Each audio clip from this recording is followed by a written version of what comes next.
weather. All the flowers look so gay, and there is such a pretty view of the little old Saxon church.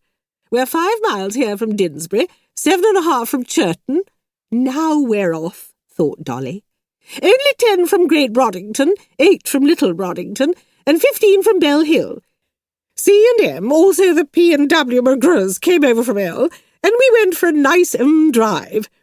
If you drive along the Didsbury Road from here and bear round to the left by Tiggicombe and cross the main London and Hadley Road and bear up well to the right, you get to Wogsbottom, which is only 2.5 miles from Crockdalton and not above 3 from Pegworth.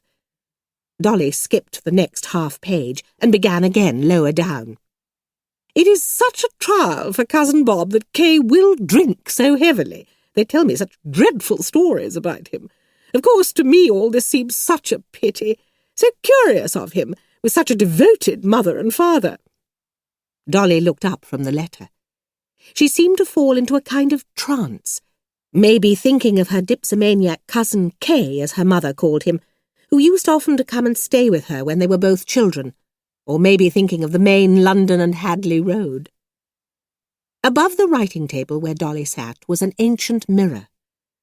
This mirror was rusted over with tiny specks by the 100, and also the quicksilver at the back had become blackened in the course of ages, so that the drawing-room, as reflected in its corpse-like face, seemed forever swimming in an eerie, dead-looking metallic twilight, such as is never experienced in the actual world outside. And a strange effect was produced. It was as if the drawing-room reappeared in this mirror as a familiar room in a dream reappears, ghostly, significant, and wiped free of all signs of humdrum and trivial existence. 2 crossed books lying flat, the round top of a table, a carved lizard's head on a clock, the sofa top and its arms, shone in the grey light from the sky outside. Everything else was in shadow.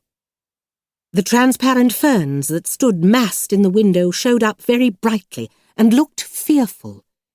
They seemed to have come alive, so to speak.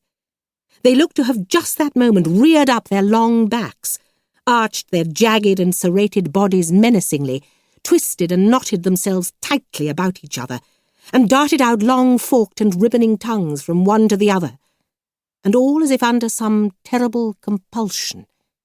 They brought to mind travellers' descriptions of the jungles in the Congo, of the silent struggle and strangulation that vegetable life there consists in, it seems.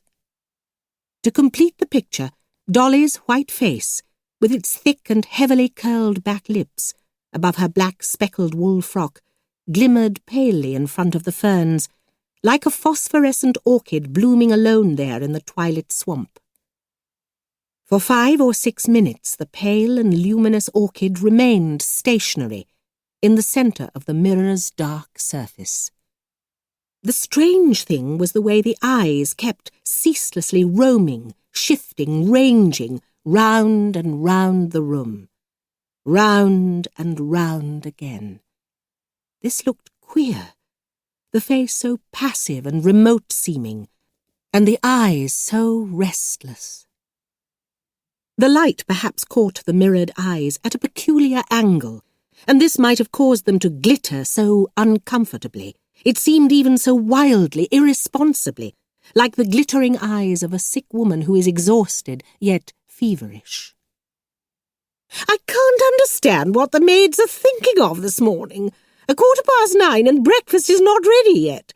They keep the meals behindhand in this way. So funny of them," exclaimed Mrs. Thatcham, who had come into the room behind Dolly's back and was running round from chair to chair, thumping down the cushions and fluffing them up again. She spoke this in tones of cold amazement, her wide-open eyes sparkling like twin glaciers. "Well, you'd better hurry along and ask cook for your breakfast, dear child, at any rate, or we'll never get you dressed and ready and all your nice things. Run along, will you, dear child?" Dolly threw letter, bus ticket and leather bag all together in the wastepaper basket and made off for the breakfast room. Mrs. Thatcham remained behind for a few minutes, rushing round the room on tiny feet, snapping off dead daffodil heads from the vases, pulling back window curtains or pulling them forward.